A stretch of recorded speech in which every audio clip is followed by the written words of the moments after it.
19세기 초 가장 저명한 과학자들은 하늘로 눈을 돌렸고 한 국가의 과학적 위상을 나타내는 가장 큰 상징은 망원경 천문대를 보유하는 것이었습니다. 하지만 벨기에에는 천문대가 없었습니다. 1823년 케틀레는 벨기에를 통치하던 네덜란드 정부를 설득하여 브뤼셀에 천문대를 짓는데 필요한 막대한 자금을 지원받았고 얼마 지나지 않아 케틀레는 천문대 책임자라는 고위직에 임명되었습니다. 긴 공사가 진행되면서 케틀레는 최신 관측 방법을 배우기 위해 유럽 전역의 천문대를 방문하기 시작했습니다. 과학계의 찬사를 받으며 남들이 부러워할 만한 위치에 올라선 것 같았지만 1830년 유럽 여행을 마무리할 무렵 케틀레는 벨기에가 혁명에 돌입했다는 나쁜 소식을 듣게 됩니다. 브뤼셀 천문대가 반란군에 의해 점령당한 것입니다. 케틀레는 혁명이 얼마나 오래 지속될지, 새 정부가 천문대 완공을 지원할지, 심지어 자신이 벨기에의 천문학자 왕족으로 계속 활동할 수 있을지 전혀 알 수 없었습니다.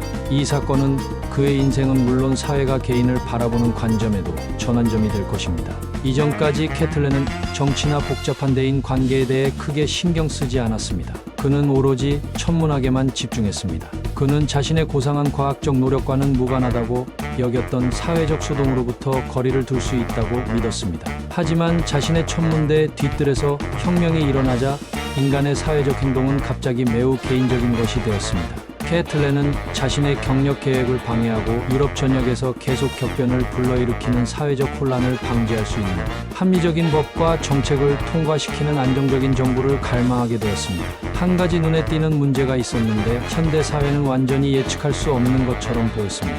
인간의 행동은 뚜렷한 규칙을 따르지 않는 것처럼 보였습니다.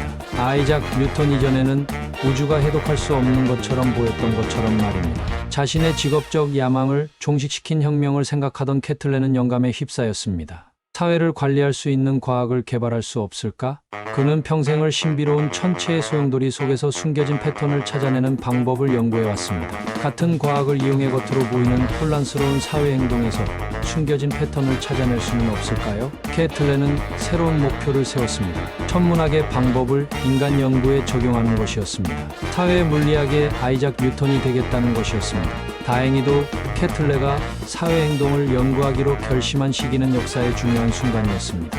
유럽은 역사상 처음으로 빅데이터의 홍수, 즉 한 역사학자가 인쇄된 숫자의 눈사태라고 부르는 물결로 넘쳐났습니다. 19세기 초에 각국이 대규모 관료제와 군대를 발전시키기 시작하면서 매달 출생 및 사망자 수, 매년 수감되는 범죄자 수, 각 도시의 질병, 발생률 등 시민에 대한 방대한 양의 데이터를 표로 작성하여 발표하기 시작했습니다. 이것이 바로 현대 데이터 수집의 시작이었지만 아무도 이러한 데이터를 유용하게 해석하는 방법을 알지 못했습니다. 케틀렛이 천문학의 수학을 적용하기로 결정하기 전까지만 해도 당시 대부분의 과학자들은 인간의 데이터는 분석하기에는 너무 지저분하다고 생각했습니다.